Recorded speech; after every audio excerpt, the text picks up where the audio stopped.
900 km à travers le désert. Une route d'espoir et de drame. Chaque semaine, des centaines de voitures s'élancent à travers le Sahel, surchargées d'aspirants à l'exode.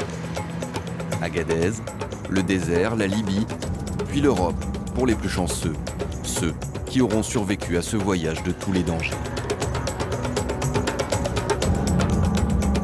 Nous avons suivi 3 de ces candidats à la traversée. Mamadou, 18 ans, vient de Guinée. Il rêve de faire sa vie en Angleterre ou en Allemagne. Aboubacar, 27 ans, est sénégalais. Il a déjà vécu en Suède avant d'en être expulsé. Il veut y retourner. Et enfin Mohamed, 33 ans, prêt à tout pour atteindre ses rêves de gloire et retrouver ses amis à Berlin. Nous avons pu les rencontrer derrière les murs de ces maisons, rarement accessibles aux caméras, dans ce que la population d'Agadez surnomme les ghettos. Ici se croisent des Sénégalais, des Maliens, des Gambiens, un condensé d'Afrique de l'Ouest, tous mus par le même désir. Après 3 ans sans trouver de travail, Mohamed a décidé de tenter l'aventure. C'est moi qui dois prendre la responsabilité de la famille. Je suis un homme, donc tous les autres là c'est des femmes. Donc il faut que je me bats maintenant là. Donc c'est la décision. Soit j'ai réussi, soit eux ils vont continuer à souffrir. Mais si je réussis quand même, les petits billets qu'ils vont avoir, ils vont se contenter de ça. Surtout la maman. C'est difficile, la route. Il peut y avoir même des morts en cours de route. Mais on risque la vie. On n'a pas de choix.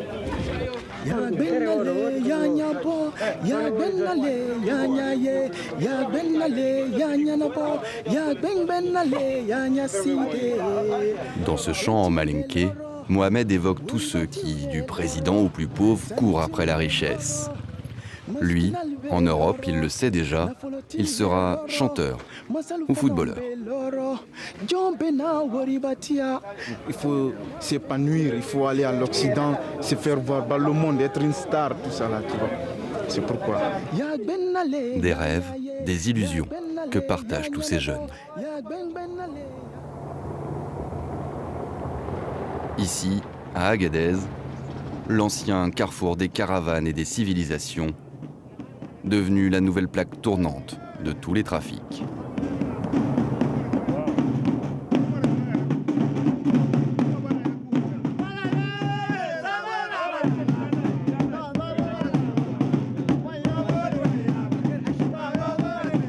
La ville était un haut lieu du tourisme, une étape incontournable du Paris-Dakar, avant que la rébellion touareg des années 2000 et la menace djihadiste ne la vident de ses visiteurs.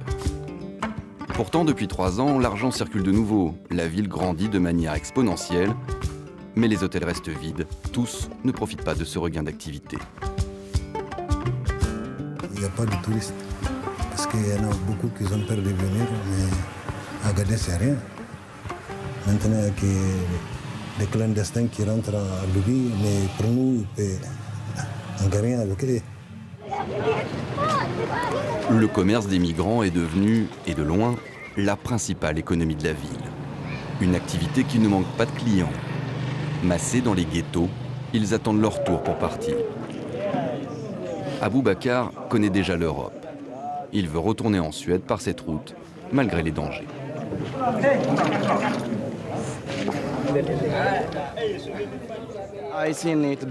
J'ai déjà vu beaucoup de gens mourir sur cette route pour rejoindre l'Europe, tu sais. Mais qu'est-ce qu'on peut faire? Qu'est-ce qu'on doit faire? On n'a aucune possibilité, tu sais, on n'a pas d'autre choix. Je sais que beaucoup de gens ici vont, enfin que certains peuvent mourir sur la route. On le sait tous, mais on essaye quand même. Essayer de s'inventer un avenir lorsque la vie dans le pays d'origine n'en offre pas. Tout est verrouillé comme ça, tu sais. Quand tu te réveilles le matin, tu te laves les dents, tu te prépares, tu t'assois, tu regardes les gens, tu sais. Ils ne font rien. Pourquoi? Parce qu'ils n'ont pas de boulot, ils n'ont rien à faire. Qu'ils soient diplômés ou non, le mirage européen les pousse vers l'aventure. Dans cette région du monde, les 2/3 de la population a moins de 25 ans. Sans travail, sans avenir, ces jeunes n'ont pas grand-chose à perdre. La monotonie de la journée est seulement interrompue par les 2 repas fournis par les passants. Pas de viande, pas de poisson, rien. On fait ce qu'on peut pour survivre. Nous sommes entre 150 et 200 personnes ici, avec 5 à 10 kilos de riz. Ce n'est pas assez pour nous tous. Le temps s'arrête. C'est l'attente et l'ennui. Il fait 45 degrés à l'ombre. Aboubacar est ici depuis 3 mois. Son sac est prêt.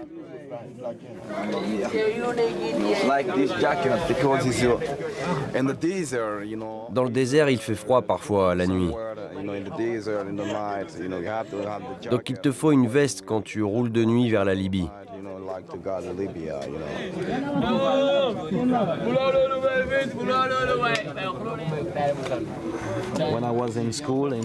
Quand j'étais à l'école en Suède, c'était mon livre, français-suédois, tu vois.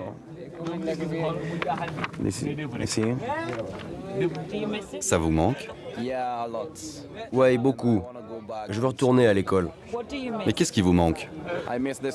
L'école, les amis, tout me manque. Je veux devenir quelqu'un pour aider ce continent. Mais avant de partir, il faut trouver de l'argent pour payer le passage jusqu'en Libye.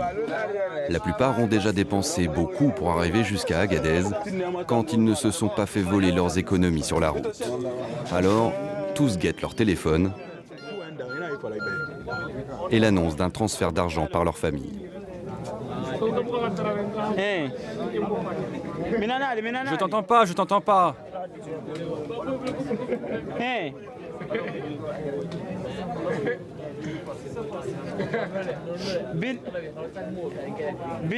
Je te jure, fais-moi confiance. Je te jure sur la tête de Dieu que quand j'arriverai là-bas, ils nous enverront ça à nous deux. Oui, je les appellerai quand j'arriverai. Mamadou a abandonné ses études et est parti sur les routes sans prévenir ses parents. Mais il est serein, persuadé que tout ira bien pour lui. C'est mon frère qui vient de m'appeler. J'ai un grand frère qui est à Libye. C'est lui qui vient de m'appeler. Ma famille est très inquiète pour moi. Je sais, je ne les ai pas dit que je vais venir ici. Sinon, ils ne vont pas accepter. Je rêve d'être un grand génie en informatique. C'est mon rêve. C'est ça? Je rêve d'être ça. Un grand génie en informatique. Et de faire quoi en informatique là? Les ordinateurs ou... Les ordinateurs, téléphones, tout. Si je pars là-bas, comme ça, je pourrai récupérer ma carrière. Moment d'insouciance. Ces migrants sont jeunes, adolescents et jeunes adultes. Au printemps et pendant l'été, ils sont plus de 10 000 à passer chaque semaine par ces ghettos tenus par les réseaux de passeurs. Nous avons pu rencontrer l'un de ses membres, un logeur, à condition de conserver son anonymat. Avant, j'ai fait le transport des passagers pour ici, Tawa, en ville. Après, on s'est connus avec quelques Gambiens. Je les ai aidés pour partir en Libye. Ils ont rentré en Libye, ils ont rentré en Europe. C'est eux qui m'ont amené les réseaux là. S'ils ont un frère qui vient là-bas, qui veut quitter, il leur donne mon numéro. Difficile de résister à la tentation. Ses revenus ont été multipliés par 5 depuis qu'il s'occupe des migrants. Après, on va discuter. Ok. C'est dans ce travail-là qu'on gagne quelque chose à manger. Quand les gens viennent, on les aide, ils partent, c'est ça. Si tout de suite s'arrête là, c'est fini. Nous, notre travail s'arrête. Au début, il y en a des tourismes. Nos parents ont fait ça, des tourismes. Les Européens viennent ici, ils partent en 2 heures. Maintenant, c'est arrêté.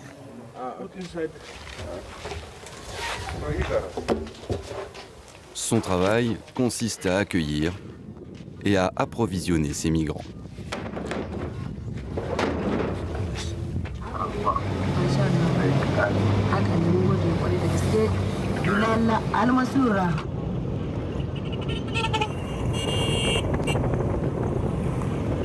On va aller chercher de l'eau. S'il y a un problème de l'eau à Agadez, il n'y a pas de l'eau dans les pompes. On est obligé de chercher de l'eau quelque part. Parce qu'on ne peut pas vivre sans l'eau. Les passeurs en profitent pour stocker l'eau nécessaire à la traversée. 85 litres par voiture, par journée de route. C'est impossible même de se traverser. On ne peut pas laisser les gens partir sans l'eau. C'est impossible. Ça fait un jour seulement. C'est la vie ou la mort. L'activité est illégale, pourtant personne ne se cache. Ni les passeurs, ni les migrants. En fin de journée, quand la température est plus douce, ces derniers sortent se défouler à la périphérie de la ville. Comme Aboubakar et Mamadou, ces migrants viennent de pays membres de la CEDEAO, ce qui leur donne le droit de circuler librement en Afrique de l'Ouest.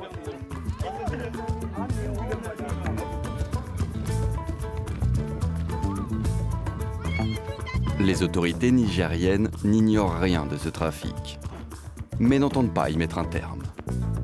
Le gouvernement nigérien ne peut pas à lui seul d'arrêter ces flux de migrants.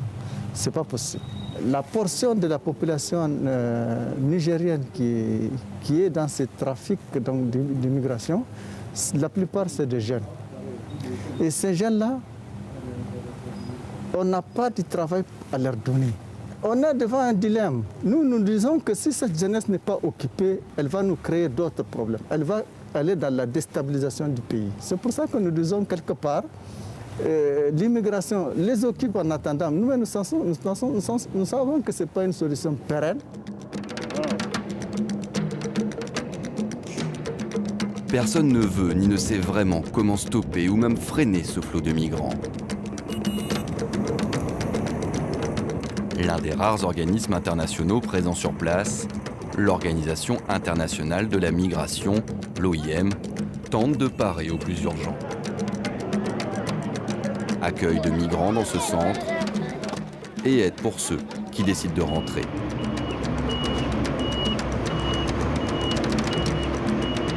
Un retour parfois volontaire, parfois imposé, comme pour ces migrants nigériens.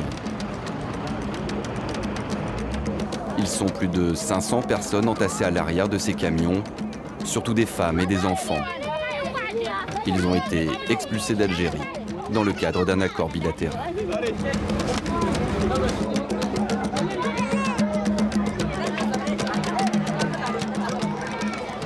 Le voyage s'est bien passé, Dieu merci. On est content d'être rentrés. Je prie Dieu de ne jamais y retourner.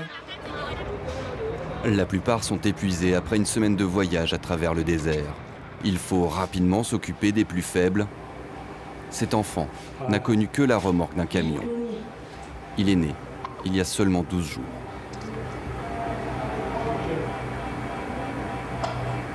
Là, ils vont se reposer et on va leur fournir l'instance complète tout de suite.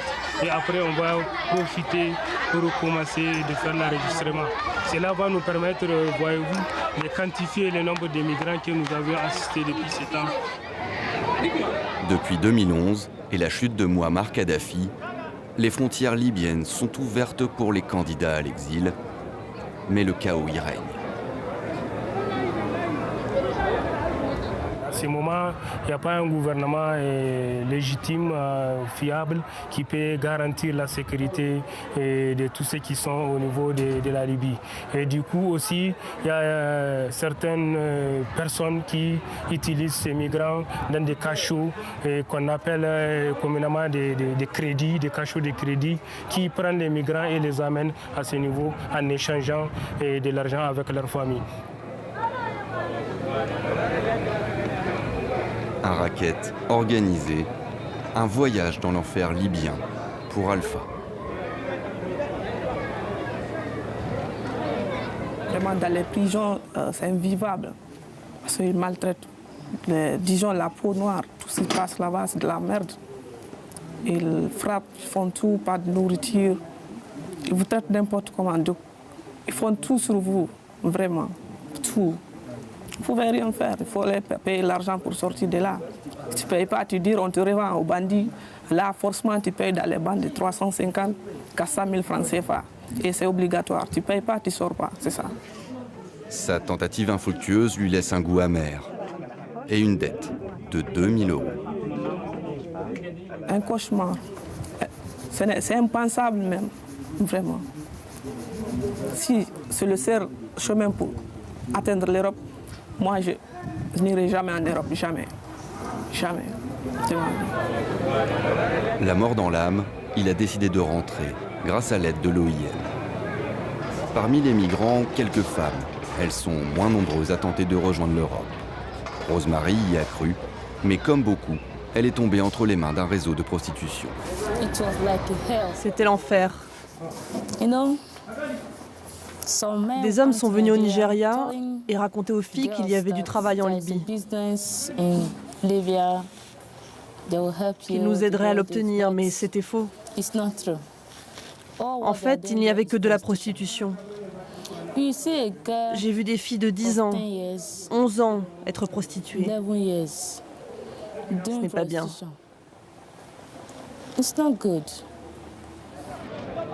Des scènes d'horreur que racontent les rares survivants. Daouda, par exemple, avait presque réussi. Presque. C'est au moment de monter dans le bateau qui devait le mener en Italie qu'une violence inattendue s'est déchaînée. Lorsqu'on m'a attrapé vers Tunisie, ce jour-là, on a tué 300 et quelques personnes sur l'océan. Ils sont en train de figer les pirogues. 300 et quelques personnes. Ils nous tuent. À chaque fois, ils tuent les gens comme ça. Et ils vont les jeter dans le désert comme ça. Ou bien ils vont donner les chiens, leurs chiens. Ils tentent de surmonter ce traumatisme grâce à ce projet de l'OIM. Une formation, un diplôme et surtout un travail pour rentrer au village la tête haute. Ici, ils apprennent à fabriquer des pavés grâce à du sable et des déchets plastiques. Pour avoir des pavés, là où je suis fier de travailler pour avoir mon diplôme. Inch'Allah, si je gagne mon diplôme, je vais créer une formation entre moi-même pour former les gens. Encore au stade expérimental, l'OIM espère faire des émules. Seulement 70 personnes ont été formées. C'est sûr que c'est vraiment une petite partie des personnes qui passent dans le centre OIM, qui passent à Agadez. Mais ça peut avoir un impact plus important si chaque personne formée arrive à passer le témoin à d'autres personnes dans leur pays d'origine. Une goutte d'eau dans un océan inexorable de migrants. C'est le grand jour, celui du départ. Nous avons rendez-vous avec Mohamed, celui qui rêve de devenir chanteur. Il part ce soir. C'est le moment de retirer ses dernières économies pour payer son passage.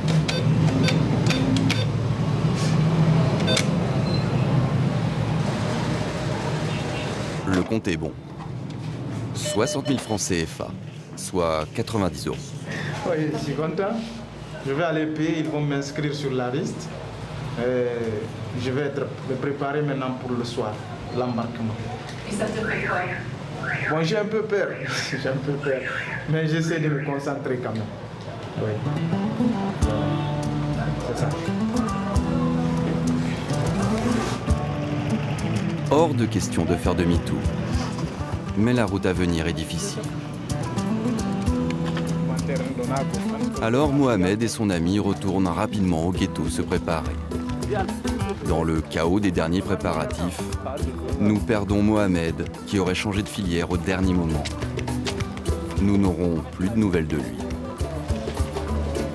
Comme souvent sur cette route, beaucoup disparaissent sans que l'on puisse savoir ce qu'ils sont devenus. Dans le ghetto, c'est l'agitation des dernières heures. Chacun se prépare. Des vendeurs sont là. Nourriture, lunettes de soleil, vêtements, tout s'achète. Certains proposent même des devises libyennes. Regardez l'argent de Libye, l'argent de Libye. C'est tous les gens là qui sont partis. Ouais, c'était ça là. Et c'est quoi le taux d'échange que vous faites? Ouais, ça c'est les 40 dinars, 10 000. Tu as des 5 000, je donne 20 dinars. Alors que l'heure du départ approche, les passeurs deviennent plus nerveux. Notre présence perturbe leur commerce. On nous demande de partir et de ne pas revenir avant la nuit.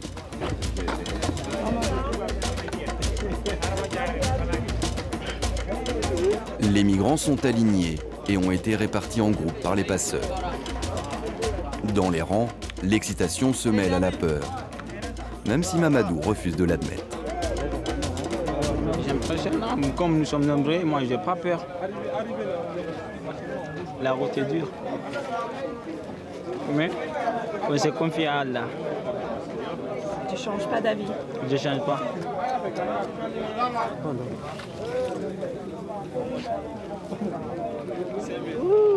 Ninja, ninja.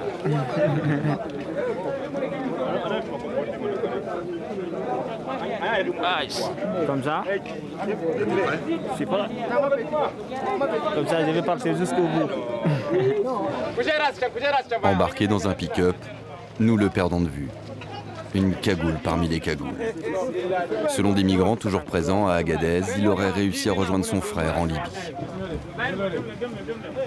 On y va, on y va. Va là-bas, mon gars. Pousse-toi avec tes gros pieds, tu prends toute la place.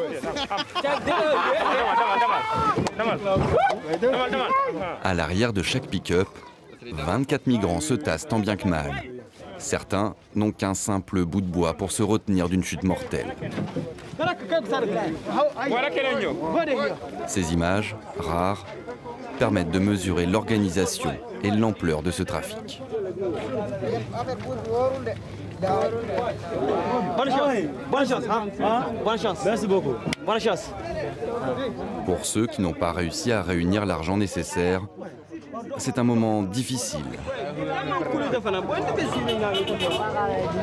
Aboubakar est encore loin de la Suède. Je veux juste y aller, partir avec eux. Il me faut du boulot. Sans travail, je ne peux pas survivre. Je vais prier pour eux, pour qu'ils atteignent leur destination.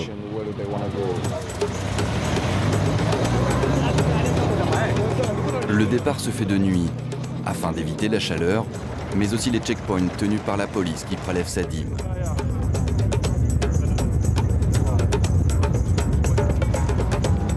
Trois jours de route dans le désert et un danger omniprésent.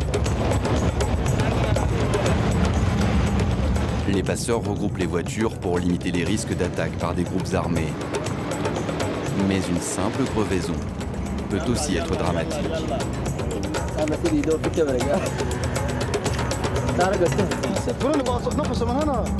C'est dégonflé de ce côté-là.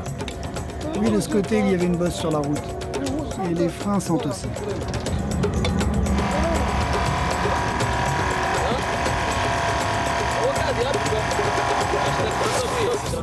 J'ai 3 pneus de secours. Mais ici, c'est le Sahara. Si tu tombes en panne, personne ne va venir à ton secours. Tu vas rester là. Il faut vous mettez un nez. C'est quoi ça? Un nez. Chaque semaine a ses drames. Cette partie du désert est devenue un immense cimetière à ciel ouvert.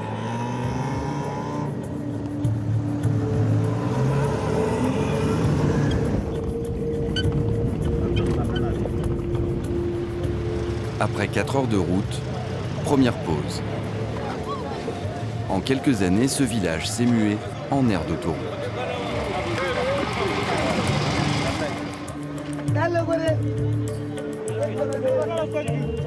Ici, tous dépendent de ce trafic. C'est le principal employeur et quasiment l'unique source de revenus.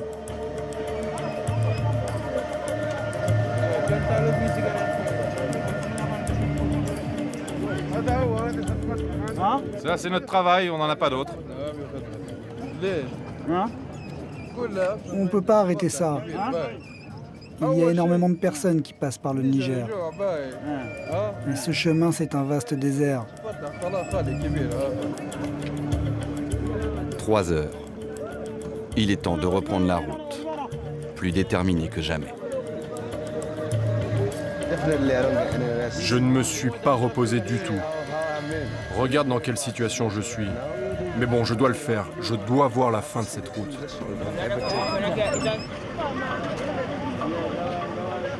Mais rien n'indique que cette route est une fin. Rien que depuis le début de l'année, 135 000 migrants ont pris ce chemin.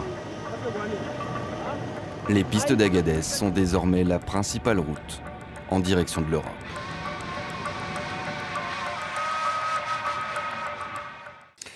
Agadez, la porte de l'exil, voilà donc pour ce reportage qui éclaire sous un jour différent ce qu'en Europe on appelle la crise migratoire et qui jette sur les trottoirs des métropoles du vieux continent ces migrants économiques fuyant la pauvreté dans leur pays. C'est la fin de cette émission. Prochain rendez-vous dans un mois pour un nouveau Reporter le Doc et dès la semaine prochaine pour la version classique de Reporter sur France 24.